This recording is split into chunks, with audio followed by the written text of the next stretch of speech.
So law of orbits can be written as the radius vector. Radius vector sweeps equal areas in equal intervals of time. The area covered by radius vector in equal intervals of time is found to be same. On the same note, I would like to tell you that when the planet is, if you consider an elliptical orbit, now the planet is not always at the same distance from the sun. At several positions, it is found to be located at several distances all through the revolution. Now these are different positions of the planet on its elliptical path. Now the distance of the planet is maximum when it is located here. You can see the distance between sun and the planet is more when it is located here. The distance between sun and the planet is less when planet is here. Okay, and when the planet is close to the sun, when a planet is close to the sun, just like how you are seeing in this case, the speed of the planet is maximum, which means planet will be orbiting with maximum speed when it is close to the sun. When the planet is close to the sun, closer to the sun, it will be moving at high speed. And when it is far from the sun, it is seen to orbit at a lesser speed. So the speed will be minimum when the planet is far from the sun. When the planet is close to the sun, its speed is maximum. When the planet is far from the sun, its speed is minimum. Okay. So when it is close, it will be covering. It seems that it will cover a larger distance. You might be thinking that it will be covering more distance because in these areas it is moving very fast. And when it is here, you may think that it will be covering lesser distance because it is moving slower. But then the area covered by the radius vector in any case will be the same. Also, the distance between sun and the planet, when the planet is close to the sun, like this is the position where planet is seen close to the sun, and the distance between both of them when they are very close to each other is called perihelion. I repeat, when the planet is here, this is the shortest distance. The distance between sun and the planet when the planet is very close to the sun is defined as perihelion. And this is the position where speed will be maximum for the planet. When it is at this position, it is at a farthest distance. It is very far from the sun.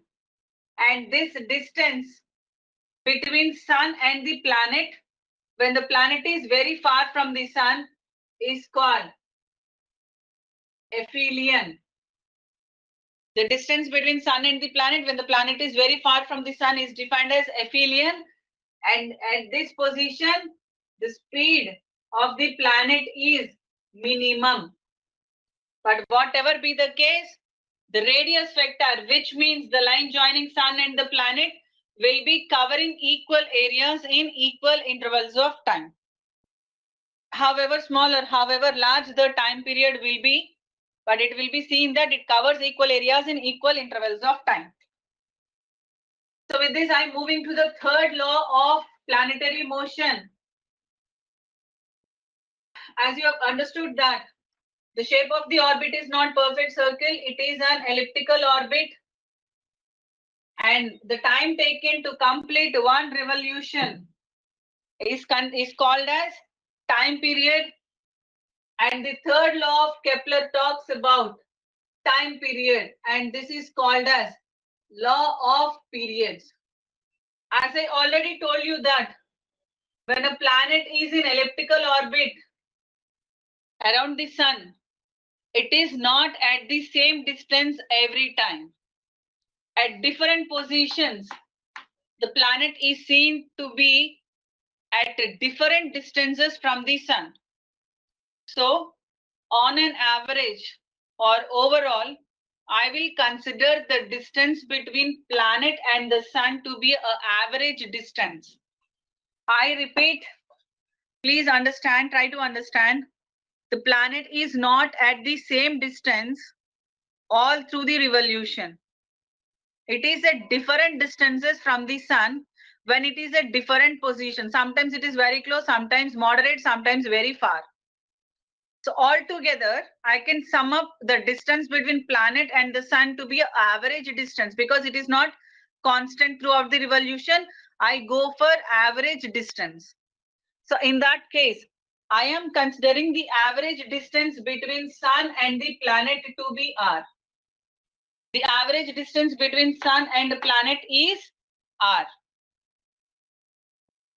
Okay, and for the planet to make one revolution, time taken is t.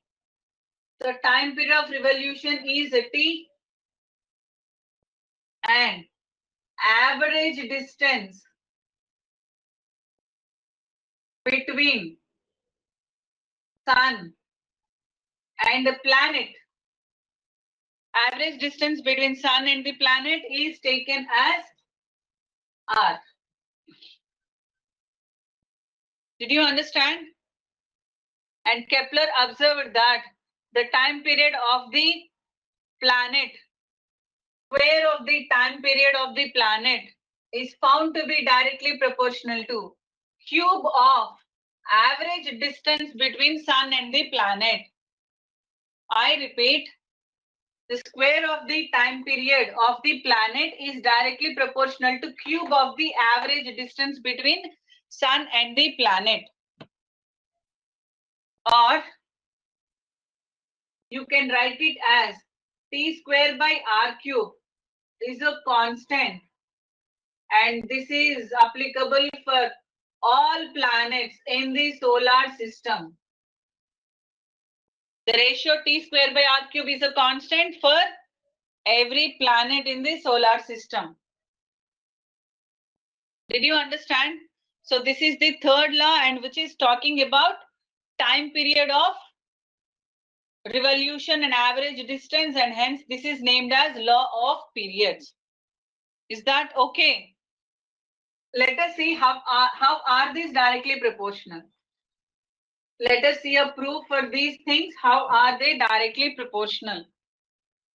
Then I suppose mass of the sun be capital M and mass of the planet be small m.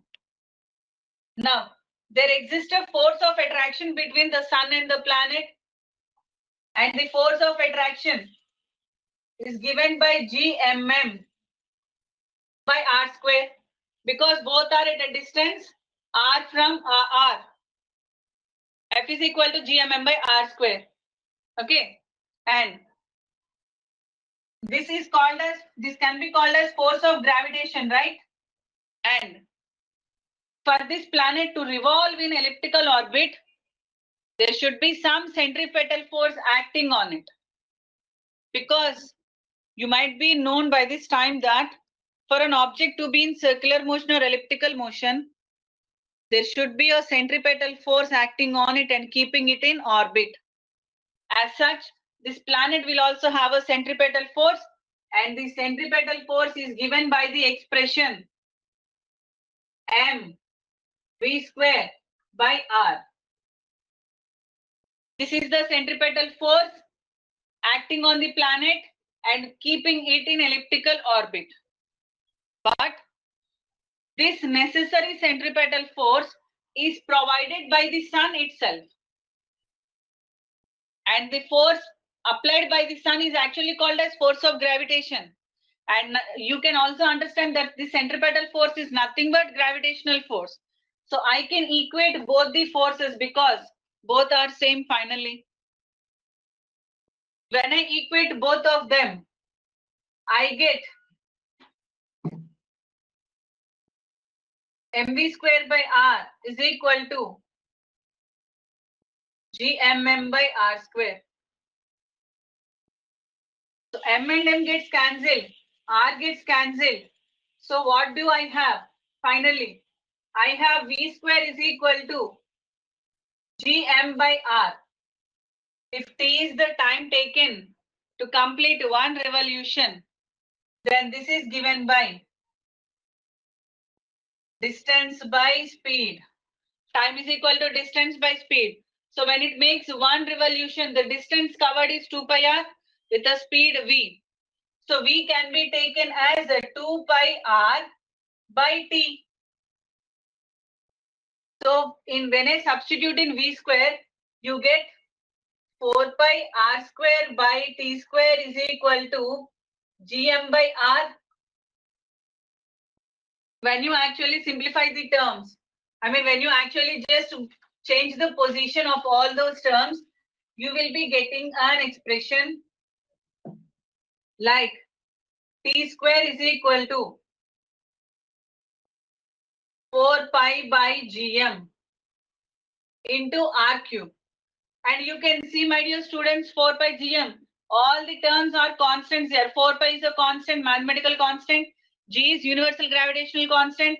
M is mass of the planet, which will be a constant all through. So, and this complete thing can be taken as constant, and hence you will arrive at this expression that square of the time period is directly proportional to cube of the average distance between planet and the sun. So this is the expression for law of periods. And what does this mean? If the average distance is more, the time taken by the planet to make one revolution will also be more. Like if you consider a planet whose elliptical orbit is a little bigger, and then now r becomes this. So now this planet will be taking longer to travel. Or say, for example, if you consider the very close planet, what is it? What is very close to the sun? Which planet is very close to the sun? Speak out, yaar. Is that Mercury? And do you know what is the planet which is very far from it? Which planet, including the dwarf one, which is very far? Ma'am, is it Neptune? Pluto. If I consider Pluto, including the dwarf one, I said. So see, Jupiter is close to the sun, and its average distance is less when compared to, any other thing. So Jupiter takes only 88 days to, I'm sorry, it is Mercury, right? So Mercury takes very less time, because the average distance of Mercury is less when compared to any other planet, and hence it takes only 88 days to complete one revolution around the sun, which means if we were on Mercury, we will be celebrating New Year for every 88 days. Okay. And if we were on Pluto, whose average distance is the largest when compared to any other planet, it is located far away from the sun, and the average distance of the Pluto is the biggest distance when compared to all other planets. And when we were on Pluto, if at all there is a chance that we will be on Pluto, then can you guess, like, we will be celebrating New Year for every 248 years, Earth years. So for every 248 years, we'll be celebrating New Year, because Pluto takes 248 years to complete one revolution around the sun. So this is an example to let you understand that if the average distance of the planet from the sun increases, the time taken by it to complete one revolution around the sun also increases. So that is exactly given as t square directly proportional to r cube by Kepler. And this is the third law, which is called law of periods. So the first law of Kepler is known as law of orbits. The second law is called as law of areas. And the third law is called as law of periods. And all these observations are made by Kepler without using telescope, and they are Very accurate. So let us try to solve some numericals basing on these concepts. Do you all have ebook with you? Are you all having ebook of gravitation? Yes, ma'am. So can you actually go through the class exercise? Look at the class exercise of today. Look at the first question. And then the first question, if Earth comes closer to Sun by 3/4 of the present distance, then the year of the Earth consists of how many days?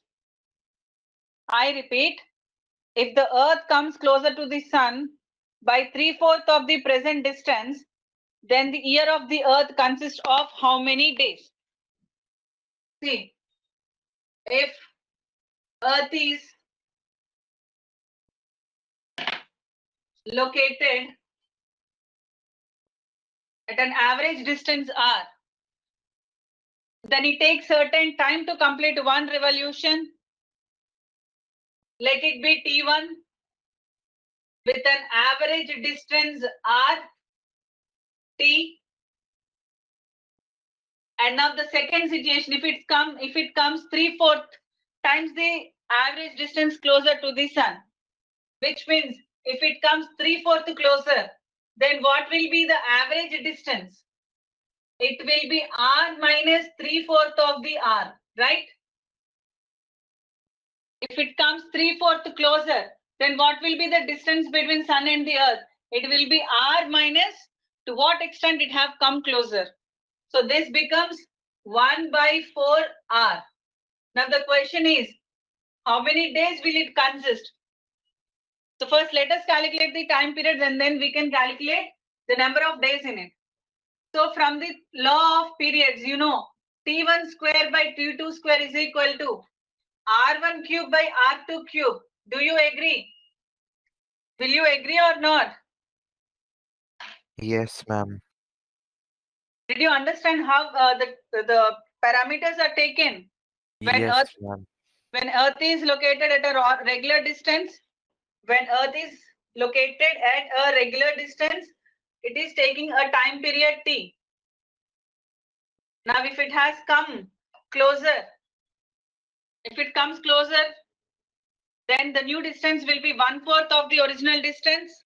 And this is the expression we can use to calculate now. So T1 square is a T square divided by T2 square. I don't know, I need to find. And this is equal to, what is R1? R1 is simply R, so R cube I write. And R2, it has become R/4 whole cube, isn't it? Yes, ma'am. So this becomes R cube divided by R cube by 64, because 4 cube is 64. R cube gets cancelled. So T square divided by T2 square is equal to 64. What I want T2, right? So I can write T2 square is equal to T square by 64, or from this expression, T2 becomes T by 8. What is actually the time taken? See, when it is at regular distance, what is the time taken? In terms of number of days, it takes 365 days to complete one revolution, right? So 365 days divided by 8, which will be around, you do the calculation and let me know how much is that? 45.625. Is that calculated, Arnav? Sure. Yes, ma'am. No. So whatever it is, it will be around 45.6, approximately 46 days here. So if the Earth comes closer to the Sun, then you will celebrate New Year for every 46 days, which means it takes 46 days to complete one revolution when it comes closer by 3/4 of the original distance. Okay, is that understood? Yes, ma'am. So the second question in class exercise. So this is what we have seen, right? We have just solved this situation. Let us have a look at the second one. A planet year is the time taken by a planet to revolve round the sun once. So Kepler's third law relates the planet year and the average distance between the sun and the planet. The square of the planet year is proportional to cube of the average distance from the sun. Now the question is, if the distance of two planets are in the ratio 1:4, their planet years would be in the ratio what? Now the question is talking about two planets and they are comparing their time periods. The time periods are in the ratio 1:4, right? If the time periods of both the planets are in the ratio 1:4, then what will be the ratio of their average distances? Can anyone tell me? T1 by T2 is equal to 1/4. Now the question is, what is the ratio of their average distances? First planet and second planet. This is the average distances of first and second planets. So according to the third law, T1 square by T2 square is equal to R1 square by R1 cube by R. RQ. Arnav, did you share this on the screen? No, ma'am. Okay. So T1 square by T2 square becomes 1/4 whole square is equal to R1 by R2 whole cube, right? And this 1/4 whole square becomes 1/16 is equal to R1 by R2 whole cube. But I want only R1 by R2. So if this cube goes to that side, this becomes 1/3. Cube root of 16. 16, 2 2s are 4, 4 2s are 8. Ma'am, approximately 2.5. Is that the average distance? I'm very sorry. It is the distances ratio 1/4. Why is that nobody is telling me that I have taken it in a different way? It is actually the ratio of the distances given, which is 1/4. So I want what is the ratio of their time periods. So T1 square by T2 square is equal to R1 cube by R2 cube. And this becomes 1/4 whole cube. So T1 square by T2 square is equal to 1/64. But I want only T1 by T2. So the square goes to the other side and becomes square root. So this is root over 1/64, which is equal to 1/8. So the ratio of their time periods will be 1:8. Is that understood? It is given that the ratio of the average distances is 1/4 and you are supposed to find the ratio of the time periods. Are you able to see what is on the screen? Yes, ma'am. So shall I move to the last one in the class exercise? See, the orbital radius of a certain satellite is r, which means the average distance, and takes 2 hours to complete one revolution. The radius of the orbit of a satellite that would take 16 hours to complete one revolution would be, which means that a satellite whose time period is 2 hours is at a distance r. So what will be the distance of a satellite if its time period is 16? Is that understood? Is the question understood?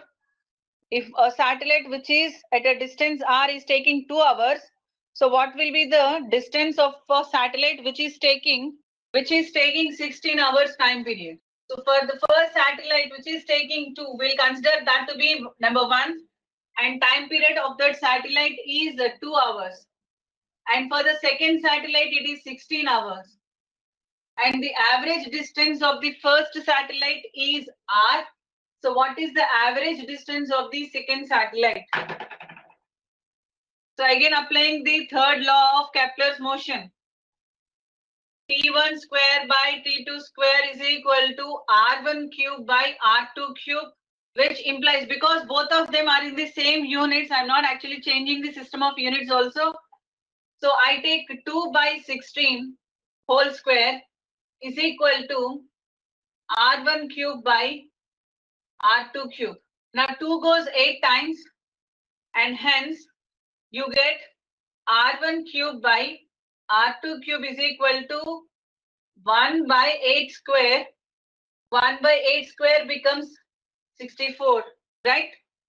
Now this implies R2 cube is equal to R1 cube into 64 and R2 is equal to cube root of R1 cube into 64. So cube root of R1 cube becomes R1 and cube root of 64 becomes 4.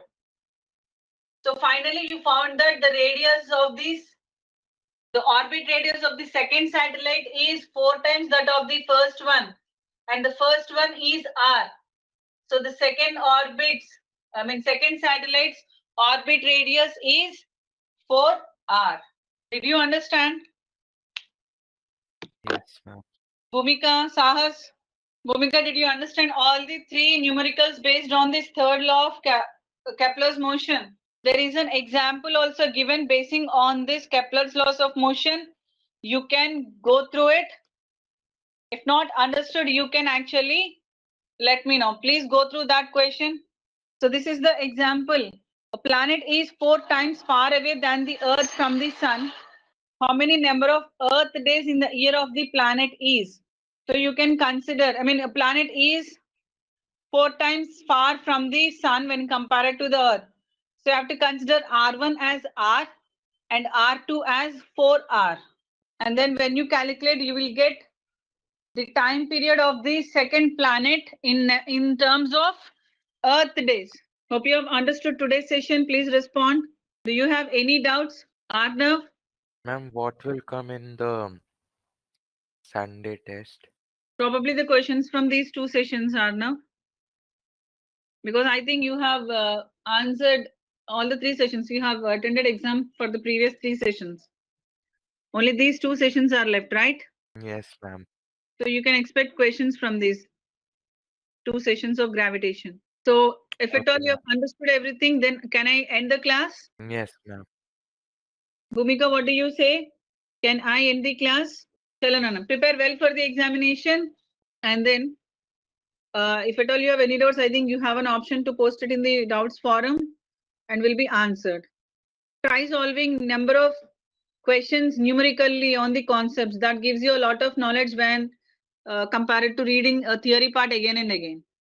So try solving numericals more and more to understand the concepts better. Thanks for attending today's session. With this, we have completed gravitation. Thank you so much. Have a good time.